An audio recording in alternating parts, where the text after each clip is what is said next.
Hello dears. Here we will start module 4.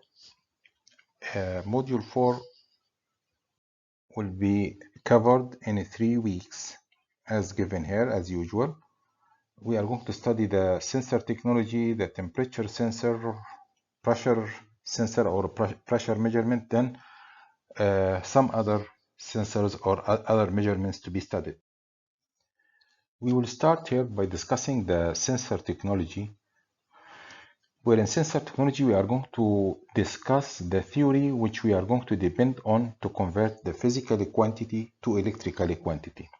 One of the theories used or one of the ideas used are capacitive sensor or capacitive idea, which to be applied on capacitive sensor, where in this kind of sensors we are going to get the quantity as capacitance. So the change in the input, the change in the measured quantity is going to be met or is going to be obtained in a form of capacitance. Look at the capacitance now, how to calculate it. It's equal to epsilon node, epsilon r into A over D, where epsilon is the permittivity and A is the cross-section, A is the area of the plates, A is the area of the, capacitor, and D is the distance between the two plates. So A is this area, and D is the distance between the two plates. That means the distance between this element and this element, this distance. So now if I want to use this idea to measure, for example, displacement, the change or the distance between the two plates will change. If I want to measure distance, if I want to measure displacement, I don't want to say distance means distance, I want to measure displacement, how the things are moved by a few millimeters or micrometers or whatever. So we can use it, and the change in the displacement will change the distance, which is going to be transferred to the output in a form of capacitance. So that's what we mean by converting the measured quantity to capacitance. In the resistive sensor, same idea. We are going to convert the measured quantity to resistance. So any change in the input parameter will be met by a changing in the output resistance. I think we covered this idea in many examples when I used to say if I want to measure the temperature, sometimes for certain type of sensor, the change in the temperature, the change in the heat going to the input will be met by change in the resistance on the output. So this is going to be seen in the RTD, for example, where in the RTD the heat going to change the resistivity of the material, which going to be or going to cause a change in the resistance.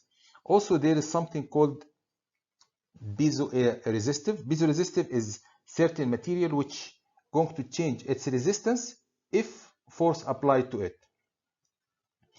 So sometimes we are going to depend on a changing of resistivity of the material. Other times we will depend on the change of the length of the material, or by piezoelectric by changing the force applied on the material. All of them are going to be translated to resistance. In inductive sensor, we are going to depend on the properties of the magnetic field. In this kind of sensor or this kind of theory, this kind of idea we are going to depend on, we are going to deal with magnetic field quantities and how it's going to be affected by some other physical changes. Like, for example, if I want to measure the displacement, it's going to affect the magnetic field. So any change in the displacement will cause some changes in some parameter which related to the magnetic field. If I want to explain this idea here, when you look at the E-shaped core and the T-shaped or the blue core, when we are getting the two cores close to each other and we allow current to flow here, the current going to go to this coil and is going to cause magnetic field going to flow through the E shape and it reach to the blue one. Now, it's very well known that the magnetic field like to flow in a magnetic field, in iron, in metal. It's like, I mean, the resistance of metal to the magnetic field is considered as less, but air is high. So if the magnetic field flow from here to the other side to the blue one, it's going to cause certain quantity of current to flow because the resistance will be less resistance, less magnetic resistance will be there. Now, as we are increasing the distance between the red and the blue, if the distance between the red and the blue getting longer, that's going to cause higher resistance to the magnetic field because air is considered as high resistance to the magnetic field. That's going to affect the flow of current here.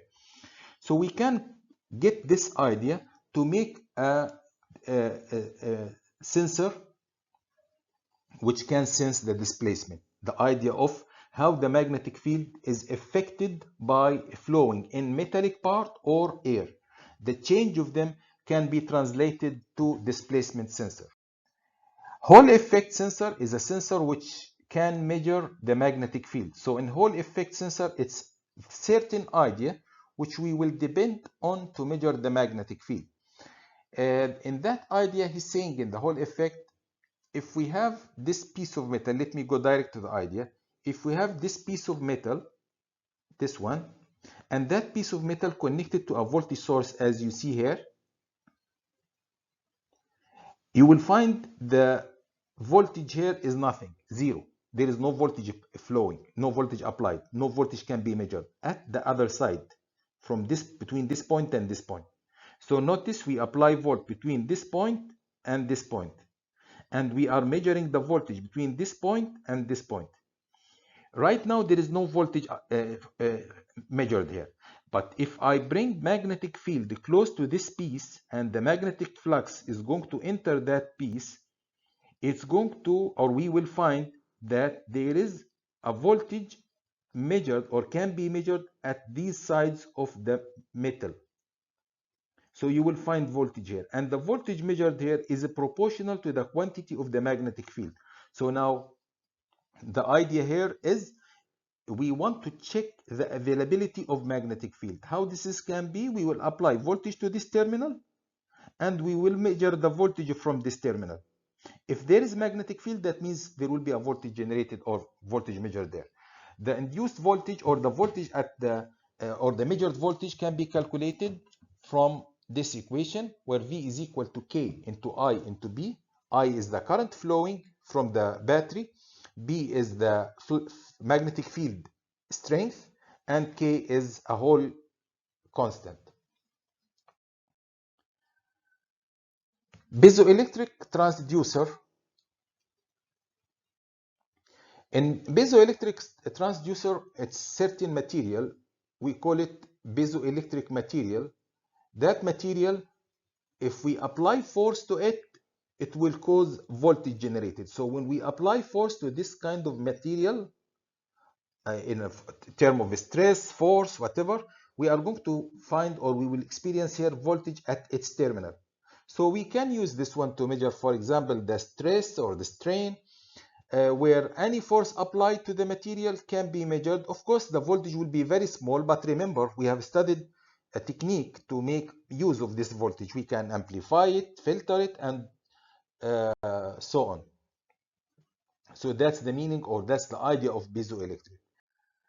Piezoresistive is the same thing, except the force applied will be converted to resistance. The force applied to the piezoresistive element is going to be converted to resistance. So the resistance at the output is proportional to the force applied.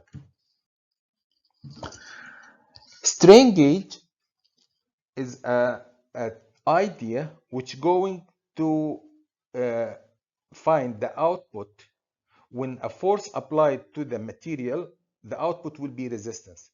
So what is the idea of this one? In the strain gauge idea, we are having this kind of resistive foil here. That resistive foil having certain length. If we apply force to it, for example, force to this piece, the foil here going to get longer. If it's getting longer, the resistance at the terminal will be high. So we can say the strain or the force or the pressure, when it's applied to this kind of material, it's going to be met by resistance at the output.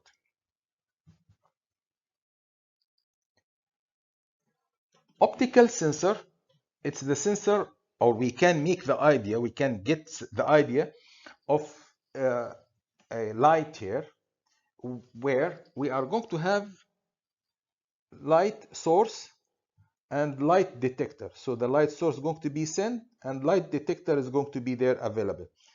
We'll make it such that as long as the light source is supplying light to the detector, it shows that it's not problem, no action to be taken. But if any object, as you see here, if any object stop the light flowing, as you see here, so the light is blocked by this object, action to be taken. Like for example, if I look at this conveyor, we are having a light source and light detector. If I want to count the pieces on the conveyor, so with every cutting for the light, we can count 1, 2, 3. So every cutting for the light is considered as a 1. Also, this one, if you remember, can be found in the door, automatic door. In automatic door, when you are crossing the door, you are actually cutting the light.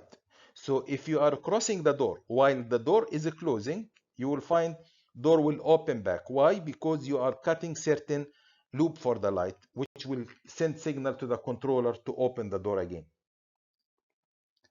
Ultrasonic sensor, we are depending on ultrasonic, where we are going to send a signal on high frequency and we are going to receive the signal. The received signal going to tell me about the whatever object reflect that signal. So we are having a source to send ultrasonic idea like this. We are having ultrasonic signal. That ultrasonic, of course, it's with frequency more than 20 kilohertz. So this element is going to find object and it will be reflected. Now the reflected signal going to be received by receiver, and from there we can detect what kind of object the ultrasonic reflect. What kind of object reflect the ultrasonic. From there we can get some data. What I mean by that, you can get it here. We can get this idea to get the flow rate, because the flow rate can be measured by the reflected ultrasonic, or even in the liquid level. We are having level. This is the liquid we want to check it. We can send signal and the signal will be reflected. The time taken for the signal to go and come back will tell us about the level of the liquid. We will see this one later when we study level sensor. The reflected signal, we can measure the time sometimes of the reflected signal. Like we are sending signal, how long will it take until it come back to the receiver? That's one idea. And also the frequency of the reflected signal. What is the frequency of the reflected signal? It's going to give us some information. So we are sending signal is going to be reflected by certain object. When it's reflected, we are going to depend on two elements to evaluate some parameter. We will depend on the time taken until the signal go and come back, or we can depend on the frequency of the sender, I mean the sent frequency, and the received frequency, whether they are the same or not. So this is going to tell us some information about the object which reflect the signal.